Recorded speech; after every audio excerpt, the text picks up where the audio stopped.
రాష్ట్ర వ్యాప్తంగా 2,60,000 మంది వాలంటీర్ల మెడపైన నూతనంగా రాష్ట్రంలో అధికారంలోకి వచ్చినటువంటి ఎన్డీఏ కూటమి ప్రభుత్వం చంద్రబాబు నాయుడు గారి నాయకత్వంలో వారి మెడపైన కత్తి వేలాడదీసి మిమ్మల్ని అందరినీ ఉద్యోగాల్లో ఉంచమని ఒకసారి, మీకందరికీ నెలకు 10,000 రూపాయల జీతం పెంచుతామని మరొకసారి, వాలంటీర్ల సిస్టాన్ని రూపురేఖలు మారుస్తున్నామని మరొకసారి, మీ ఉద్యోగాలు ఎక్కడికి పోలేదు, మిమ్మల్ని తీసేయడం లేదని మరొకసారి భిన్నమైనటువంటి ప్రకటనలు వెలువడ్డవే తప్ప గత 3 మాసాల కాలంగా వీరికి రావాల్సినటువంటి జీతాలు ₹1 కూడా రాకపోవడం అనేటువంటిది ఇది చాలా దారుణమైనటువంటి విషయం.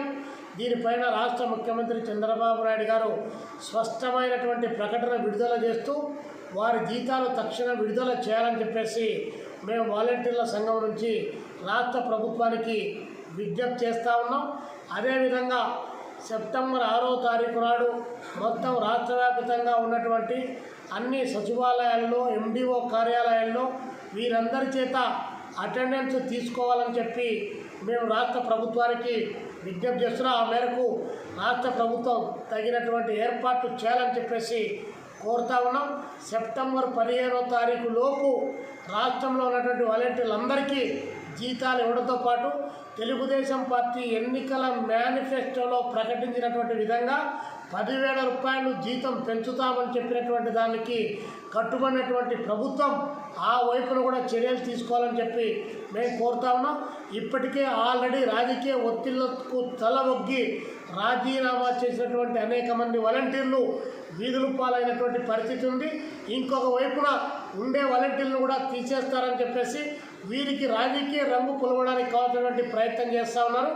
ఉద్యోగం మీరిస్తామన్నా వాళ్ళు వస్తారు, అదేవిధంగా ఇంకొకరు వచ్చి అధికారంలోకి వచ్చి వాళ్ళు ఉద్యోగాలు ఇస్తామన్నా కూడా వాళ్ళు నిరుద్యోగులు కాబట్టి ఉద్యోగ ఉపాధి అవకాశాల కోసం ఎగబడ్డమనేటువంటిది అది ఆనవాయితీ.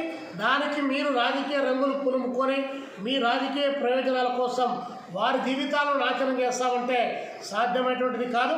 అందుకనే రాష్ట్ర వ్యాప్తంగా ఉన్నటువంటి వాలంటీర్లంతా కూడా ఐక్యంగా ఏకతాటిపైన నిలబడి మన ఉద్యోగాలను మనం కాపాడుకొని మన జీతాలు మనం పొంది గ్రామీణ రాజకీయంలో మన యొక్క ప్రయారిటీని పక్కన పెట్టి గ్రామీణ ఆర్థిక వ్యవస్థను పునరుజ్జీవింపజేయడంలో మన